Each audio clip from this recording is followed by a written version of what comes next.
여러분 안녕하십니까. 윤석열 국민의힘 대선 후보의 장모 최모 씨가 또다시 재판에서 유죄 판결을 받았습니다. 땅을 사들이는 과정에서 통장의 잔고 증명을 위조한 혐의로 징역 1년의 실형을 선고받았는데요. 최 씨가 실형을 선고받은 건 지난 7월 요양병원 불법 운영 혐의 등으로 징역 3년을 선고받고 법정 구속된 데 이어 이번이 두 번째입니다. 임명찬 기자가 보도합니다. 취재진들과 유튜버들이 몰려든 법원 앞. 국민의힘 윤석열 대선 후보의 장모 최모 씨가 굳은 표정으로 고개를 숙인 채 법정으로 들어섭니다. 보호자에게 속았다고 하셨는데 그 입장 계속 유지하시는 겁니까? 나와세요. 재판부는 최 씨가 지난 2013년 349억의 통장 잔고 증명서를 위조해 사용한 사실이 인정된다며 검찰이 구형한 형량 그대로인 징역 1년을 선고했습니다. 액수가 거액이고 여러 차례 지속적으로 범행했으며 차명으로 성남 도촌동 땅을 매입해 상당한 이익을 취한 것으로 보인다고 명시했습니다. 다만 이미 불법 요양병원 운영 사건으로 구속 수감됐다가 항소심에서 보석으로 풀려난 상태라는 이유로 바로 법정 구속은 하지 않았습니다. 무속인인 동업자 안모 씨에게 속은 것이라며 무죄를 주장해온 최 씨는 징역형을 선고받자 망연자실한 표정으로 어지러움을 호소하다 방청석 의자에 눕기도 했습니다.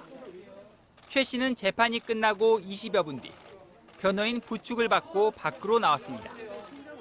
사인 윤석열 후보에게 부담되는 판결일 텐데 하고 싶은 말 없으신가요? 오늘 선고 결과 항소하실 겁니까? 최 씨 측 변호인은 이 사건이 정치적 목적을 위해 악용되지 않았으면 한다면서 객관적 증거 없이 정황과 일부 진술만을 가지고 유죄를 선고한 잘못된 판결이라고 반발했습니다. 최 씨 측은 판결문을 검토한 뒤 항소 여부를 결정한다는 방침입니다. MBC 뉴스 임명찬입니다. 다음은 코로나19 소식들 알아보겠습니다. 머지않아 코로나 환자들이 병원에 입원하지 않고도 집에서 먹는 알약으로 치료할 수 있게 될 것 같습니다. 미국이 화이자가 만든 먹는 알약 치료제를 처음으로 승인했는데요. 12살 이상 청소년과 지병이 있는 노인들도 조건만 맞으면 먹을 수 있어서 코로나 치료에 획기적인 변화를 가져올 거라는 기대가 나오고 있습니다. 워싱턴 김수진 특파원이 취재했습니다. 미국 FDA가 화이자의 먹는 알약 팍스로비드의 긴급 사용을 승인했습니다. 복용 대상은 성인과 몸무게 40kg 이상인 12세 이상 청소년으로 입원할 만큼 중증으로 진행될 가능성이 있는 경우 의사의 처방을 받아 구매하도록 했습니다. 증상이 심하지 않은 초기에 먹어야 하고 이미 입원할 정도로 진행된 경우엔 복용을 제한했습니다. 노인과 비만, 심장 질환이 있는 사람은 먹어도 되지만 신장과 간 질환이 있으면 피해야 한다고 권고했습니다. 임상시험은 18세 이상 성인 2,200명을 대상으로 이루어졌는데 증상이 나타나고 닷새 안에 복용을 시작하면 입원과 사망을 88% 줄여주는 것으로 나타났습니다. I think it's a game changer. With this pill, we are expecting that instead of 10 people going to hospital, only one will go, and actually no one is dying. 하루에 6알, 닷새 동안 모두 30알을 복용하는데 이 한 코스 가격이 $530, 약 63만 원 정도입니다. FDA는 백신 미접종자들도 보호 가능하지만 알약이 백신을 대신할 수는 없다고 밝혔습니다.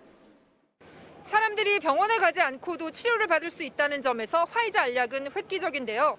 다만 충분한 물량이 공급될 수 있을지가 문제입니다. 복잡한 화합물을 합성하는데 시간이 걸려 생산에 6달에서 최대 8달이 걸립니다. 당장 이번 겨울 오미크론과 싸우는데 사용하기 어렵다는 뜻입니다. 화이자가 현재 갖고 있는 물량이 18만 코스인데 이마저도 미국과 영국 등 선진국이 먼저 확보했습니다. We do have 10 million doses ordered, which is the largest amount of any country in the world, and 265,000 treatment regimens will be available to us in January. 백신처럼 알약도 선진국들이 우선 차지해 가난한 나라는 전염병의 수렁에서 벗어나지 못하는 것 아니냐는 우려가 벌써부터 나오고 있습니다. 워싱턴에서 MBC 뉴스 김수진입니다. 자, 앞서 극빈하고 배우지 못한 사람들은 자유가 뭔지 모른다는 윤 후보의 발언을 두고도 정치권에선 오늘도 공방이 이어졌습니다. 국민의힘은 단순한 말실수였다고 엄호했지만 다른 당들은 자유마저 하사품으로 여기는 특권의식이 문제라고 비판했습니다. 김민찬 기자가 취재했습니다. 못 배우고 가난한 사람들은 자유가 뭔지 모른다는 윤석열 후보의 발언. 극빈의 생활을 하고 배운 것이 없는 사람은 자유가 뭔지도 모를 뿐 아니라 자유가 왜 개인에게 필요한지에 대한 그 필요성 자체를 느끼지를 못합니다. 논란이 커지자 윤 후보는 사회적 약자들도 자유를 누릴 수 있도록 도와줘야 한다는 취지라며 앞뒤 문맥을 봐달라고 거듭 해명했습니다. 경제적 능력도 좀 올려주고 그리고 교육을 더 받게 해서 어려운 분들 더 도와드려야 된다. 그것이 바로 자유주의다라고 말씀을 드린 것이고, 국민의힘에선 말실수가 너무 잦을 뿐 아니라 대처도 미숙하다는 지적이 나왔습니다. 김종인 위원장은 발언 취지는 이해하지만 말실수는 조심해야 한다고 했습니다.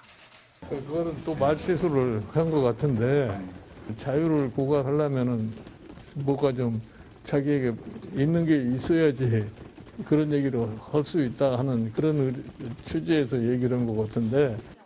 이준석 대표는 실수도 실수지만 즉시 바로잡지 못한 게 문제라고 지적했습니다. 이라도 실수를 하게 되면 현장에서 바로 교정하고 정정하고 그럴 용기가 있어야 됩니다. 그런데 과연 어제 현장에 있었던 사람들은 뭘 했죠? 반면에 다른 당에선 단순한 실수가 아니다. 자유까지 하사품으로 여기는 뿌리 깊은 특권 의식이 문제라고 질타했습니다. 정의당은 자유를 가져온 게 특권층이었는지 못 배우고 가난한 사람들의 투쟁이었는지 역사부터 돌아보라고 비판했습니다. 많이 배운 검찰 나리들이 독재 정권을 지키는 사냥개 노릇을 하고 있을 때 바로 못 배우고 가난한 사람들이 매일매일 투쟁과 각고의 노력으로 획득한 것입니다. 민주당도 윤 후보의 실언은 모두 서민들을 적선의 대상으로 보는 극단적인 특권 의식에서 나왔다며 엎드려 사죄하라고 촉구했습니다. MBC 뉴스 김민찬입니다. 국민의힘은 검찰 수사를 받던 중에 사망한 김문기 성남도시개발공사 처장과 관련해서 연일 이재명 후보에게 공세를 펴고 있습니다. 성남시장 때는 김 처장을 몰랐다는 이 후보의 발언이 거짓이라고 주장하고 특검 수용도 거듭 촉구했는데요. 이 후보 측은 몰랐다는 건 사실이라면서 특검을 맡고 있는 건 국민의힘이라고 반박했습니다. 김재경 기자가 취재했습니다. 이재명 후보는 어제 언론 인터뷰에서 김문기 성남도시개발공사 1처장을 시장 재임 때는 몰랐다고 했습니다. 제가 시장 재직 때는 몰랐고요. 그러니까 뭐 하위 직원이었으니까 도지사가 돼서 재판 받을 때 이 사람의 존재를 알게 됐고. 경기지사 시절 대장동 관련 선거 유세 문제로 재판을 받게 된 뒤에야 알았다는 겁니다. 하지만 국민의힘은 이 후보가 성남시장 때인 2015년 김문기 당시 개발 1팀장이 10박 11일에 호주 뉴질랜드 출장을 수행한 사진을 공개하며 이 후보의 발언이 거짓이라고 주장했습니다. 선택적 기억으로 일부러 외면하시는 게 아닐까 싶어서 그러면 그럴수록 더더욱 저희는 대장동이 궁금하다는 거죠. 나아가 이 후보가 정말로 특검을 원하면 야당이 발의한 이재명 특검법을 통과시키면 되는데 협조하지 않고 있다고 비판했습니다. 처리가 안 되다 보니까 지금 대장동 게이트의 실마리를 풀어줄 수 있는 핵심 키맨들이 사라지고 있는 겁니다. 이 후보 측은 출장을 다녀왔다 해서 산하기관 팀장들을 시장이 일일이 기억할 수 있겠냐며 시장 때 몰랐던 건 사실이라고 반박했습니다. 특검에 대해서도 야당이 윤석열 후보 관련 의혹은 빼고 추천권도 갖겠다고 고집하는 게 논의의 진전을 가로막고 있다며 역공했습니다. 성역 없이 지체 없이 중립적인 특검을 상설특검법에 따라 이 특검 임명 절차에 착수해야 할 것입니다. 다만 민주당에선 지지율 반등이 기대될 때마다 대장동 문제로 공방이 벌어져 곤혹스럽다는 반응도 나왔습니다. MBC 뉴스 김재경입니다. 저희는 오늘부터 한 중소자동차 부품업체 회장이자 주요 스포츠협회 회장인 이모 회장의 성폭력과 갑질 의혹을 폭로하려고 합니다. 회장의 비서가 지속적으로 당한 피해 정황이 담긴 육성 녹음과 하루하루 적어놓은 기록들을 MBC가 입수했는데요. 그 안엔 첫 번째 회식부터 비서에게 성추행을 하고 사무실과 집을 가리지 않고 수시로 안마를 시킨 정황이 고스란히 담겨 있었습니다. 고재민 기자의 단독 보도입니다. 지난 2019년 9월 19일 한 자동차 부품업체 회장실, 비서가 녹음한 이모 회장의 목소리입니다. 그거 수수료도 안 되지. 아니 좀 위로 던져봐. 너무 식상한데 허벅지가 있으니까 이렇게 조금씩. 여성인 비서를 몸 위에 앉으라고 한 뒤 안마를 지시합니다. 이 직원이 비서로 근무한 2018년 6월부터 쓴 다이어리입니다.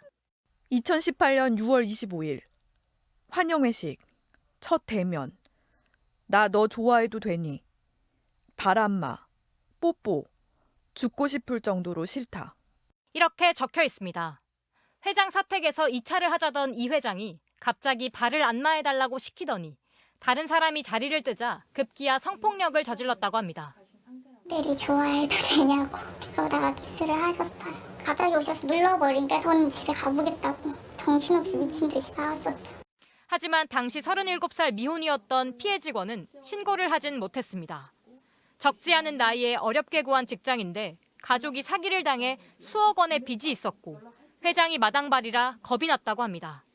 당장 이제 나가야 될 돈들이 있는데 어쩔 수 없이 이직을 준비를 해서 나가자 하던 게 이렇게 와버렸어요. 6월 26일 안마 7월 2일 어깨 3일 어깨 등. 이후 일주일 새 3번. 처자식이 있는 50대 회장과의 관계를 오해받을까 봐 녹음을 시작했습니다. 나도 골로 뭉쳐. 근데 모든 마사지를 자기가 하면 별로 안 치네. 그렇지 않아? 무리한 요구와 노골적인 신체 접촉은 점점 심해졌다고 합니다. 2019년 9월 19일 8시 15분 허리부터 골반, 엉덩이 쪽으로 11시 25분 또 주무르고 왔다. 토할 것 같다. 12시 36분 계속 만졌다. 난 침하다. 글씨가 점점 흐트러집니다. 양쪽으로 눌러보려고 다리를 이렇게 들어. 그래서 지금 시간이 14시 40분 집으로 오란다. 어쩌냐. 회사에서 4번을 시킨 것도 모자라 집으로 또 부른 겁니다.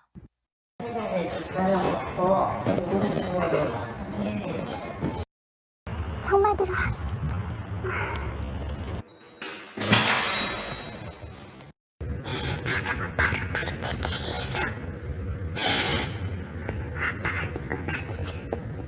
이 2년 4개월의 다이어리 중 안마 지시는 기록에 남긴 것만 44번, 날짜로는 20일입니다.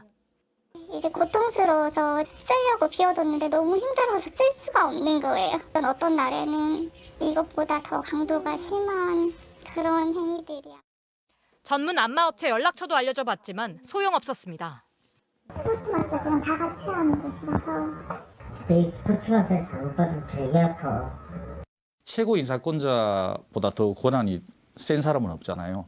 거절하게 되면 다른 비서 업무를 하기가 불편하죠. 전형적으로 아마 위력, 지위 이런 걸 이용해가지고. 지난해 매출이 수백억 대인 이 업체는 최근 코스닥 시장에 상장했고 회장은 한 스포츠 협회의 회장도 맡고 있습니다. 결국 최근 회사에 사직서를 낸 피해 직원은 회장을 경찰에 성추행 혐의로 고소했습니다. 취재진은 입장을 묻기 위해 회사에 찾아가고 수차례 연락했지만 회장은 아무 답변도 하지 않았습니다. 했을 때 허벅지 안쪽을 주무를 하는 건 솔직히 이건 좀 아니잖아요. 일을 하다가도 울기도 하고 길을 걷다가도 울기도 하고 좀 제정신 아니게 좀 살았던 것 같아요. MBC 뉴스 고재민입니다.